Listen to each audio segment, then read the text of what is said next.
saveur divine. Cette bonne nouvelle du royaume sera prêchée dans le monde entier pour servir de témoignage à toutes les nations. Alors viendra la fin. Ce pain céleste vous est présenté par Immaculée Niraneza.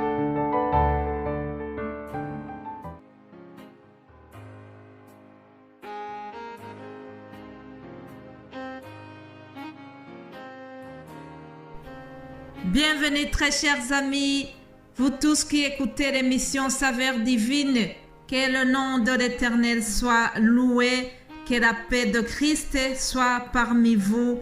Je remercie le Seigneur qui nous a gardés. Voilà, le mois de janvier est déjà passé, nous sommes au mois de février. Rende grâce au Seigneur qui continue de nous donner le souffle de vie, qui continue de me donner cette occasion de vous partager sa parole. C'est vraiment un grand honneur, c'est un privilège de pouvoir le faire et je le remercie pour cela. Je vous propose de commencer notre semaine par la louange à notre Seigneur. Une louange que je tire dans le psaume 74, verset 12.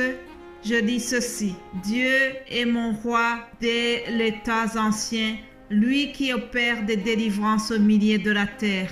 Tu as fendu la mer par ta puissance, tu as brisé les têtes des monstres sur les eaux, tu as écrasé la tête du crocodile, tu l'as donné pour nourriture au peuple du désert. Tu as fait jaillir des sources et des torrents, tu as mis à sec des fleuves qui ne tarissent point. À toi est le jour, à toi est la nuit, tu as créé la lumière et le soleil, tu as fixé toutes les limites de la terre, tu as établi l'été et l'hiver. Alléluia, gloire à Dieu qui a fait tout cela. Notre Dieu est tout puissant, notre Dieu est vraiment glorieux, il est merveilleux. Nous rendons grâce à ce Dieu qui est créateur du ciel et de la terre, qui est maître des temps et des circonstances. Alléluia. Ces quelques mots du psaume viennent de nous rappeler comment notre Dieu est puissant, comment il a opéré des délivrances, comment il a fendu la mer par sa grande puissance et comment le peuple d'Israël est passé au travers la mer. Et puis, lorsque les Égyptiens ont tenté de les suivre, la mer les a engloutis.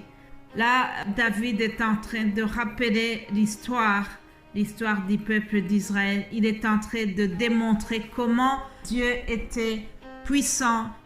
Et aujourd'hui, je suis là pour vous dire que ce Dieu n'a pas changé. Celui qui fixe les saisons, celui qui détermine l'hiver et l'été, il est le même depuis Abraham, Noé, jusqu'à aujourd'hui. Que toute la gloire lui revienne. En commençant ma semaine, je voudrais vous remercier, vous tous qui suivez la parole de Dieu au travers cette émission Saveur Divine. Mes remerciements aussi vont à tous ceux qui m'ont encouragé, surtout ceux qui vraiment n'arrêtent pas de nous donner quelques conseils, quelques mots d'encouragement. Que toute la gloire de Dieu soit rendue et surtout que vous puissiez recevoir les bénédictions de notre Père Céleste. Alléluia. Avant de continuer, je voudrais rappeler ce que nous avons fait la semaine passée. Comme vous le savez, nous avons vu la lettre de l'apôtre Paul à Timothée, première lettre de Paul à Timothée. Nous avons parlé de l'identité de Timothée et nous avons aussi rappelé comment Paul l'a rencontré, et comment il lui a confié la gestion d'une église à Éphèse. C'est à ce titre-là qu'il lui a écrit donc la première lettre. Dans celle-ci, il le met en garde contre les fausses doctrines. Paul lui rappelle aussi la miséricorde divine qui a poussé Dieu à nous envoyer Jésus-Christ pour que les pécheurs soient sauvés. Le serviteur de Dieu, Paul, lui donne aussi d'autres exhortations. Ainsi, il rappelle à ce jeune pasteur, lui dit « Exerce-toi à la piété, car l'exercice corporel est utile pour peu de choses, tandis que la piété est utile pour plusieurs choses. » Il lui donne aussi quelques conseils.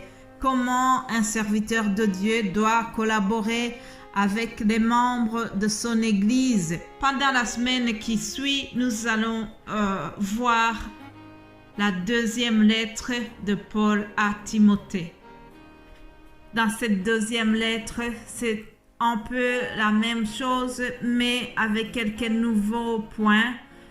Paul lui demande par exemple de ranimer la flamme du don de Dieu qu'il a reçu par imposition des mains. Paul va lui dire, ne sois pas timide, ne sois pas complexé par ton jeune âge.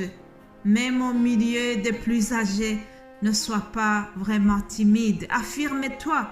Dieu ne nous a pas donné un esprit de timidité, mais un esprit de force et d'amour. Alors Paul lui dit qu'il ne doit pas être timide. Mais aujourd'hui, je voudrais souligner un conseil que Paul lui a donné dans le premier chapitre au verset 14. C'est aussi le titre de la vidéo que vous regardez maintenant. Il est écrit « Garde le bon dépôt par le Saint-Esprit qui habite en nous ». Ça, c'est un conseil que l'apôtre Paul donne à Timothée au verset 14. Mais dans le verset précédent, il lui dit « Retiens dans la foi et dans l'amour qui est en Jésus-Christ le modèle de saines paroles que tu as reçues de moi. » Puis il lui dit « Garde le bon dépôt ». Voyons premièrement c'est quoi un dépôt. Dans le domaine des banques, lorsqu'on dit un dépôt, lorsque quelqu'un te dit qu'il a fait un dépôt sur ton compte, ça veut dire qu'il t'a versé de l'argent. Un dépôt, ça peut être une somme importante, une richesse. Un dépôt représente un trésor. Alors, lorsqu'on a un bon dépôt, un grand dépôt bancaire, on a envie que personne n'y touche. Les gens déposent leur somme d'argent dans les banques et dans les banques, tout est protégé. Il y a une sécurité pour que le trésor du public ne soit pas volé. Tout est protégé. Dans le domaine spirituel aussi, nous avons un dépôt. C'est celui-là dont Paul a dit à Timothée en lui disant « Fais attention, garde bien, garde soigneusement le dépôt qui est en toi. » Ce dépôt dont parle Paul, il s'agit de toutes les paroles de Dieu que Timothée avait apprises dès sa jeunesse. Nous avons vu que dès son enfance, sa mère et sa grand-mère lui ont inculqué les bonnes manières de la parole de Dieu. Et donc, Paul savait ce qu'il a dans son cœur. Paul savait aussi ce que lui-même a enseigné à Timothée. Il devait faire attention à tout cela. Surtout que pendant cette période-là, il y avait des faux enseignants, des faux docteurs de la loi qui venaient prêcher le contraire de ce que l'apôtre Paul avait enseigné. Donc, c'était une manière de lui dire « Fais attention, n'écoute pas les faux enseignements qui sont en train de circuler. Garde la pureté de la parole que tu as reçue. » Mes bien-aimés de Dieu, cette recommandation nous est adressée aujourd'hui. Aujourd'hui, nous devons faire attention. Gardons les saintes écritures que nous avons reçues. Gardez les paroles que nous vous enseignons chaque jour. Surtout, sachez que comme au temps de Timothée, aujourd'hui aussi, nous sommes dans les jours difficiles. Nous sommes dans des périodes où les gens veulent transformer. Les gens, ils veulent retirer de la Bible des vérités qui ne les arrangent pas. Les gens veulent vraiment changer la parole de Dieu. alors nous devons faire attention à ce qui a été déposé dans notre cœur. Comme le peuple d'Israël avait la responsabilité d'inculquer à leurs enfants les commandements de Dieu. Dans Deutéronome 6 au verset 7, nous voyons qu'on leur a demandé de parler à leurs enfants. Il est écrit qu'ils devaient les écrire même sur les portes de leur maison. Chers amis, nous, la parole de Dieu doit être non pas inscrite sur les portes de notre maison, mais elle doit être inscrite dans le fond de notre cœur. Elle doit être gravée dans notre cœur. Que le Saint-Esprit nous aide pour cela. Voilà, nous allons continuer demain. Passez une excellente journée au nom de Jésus-Christ. Amen, amen.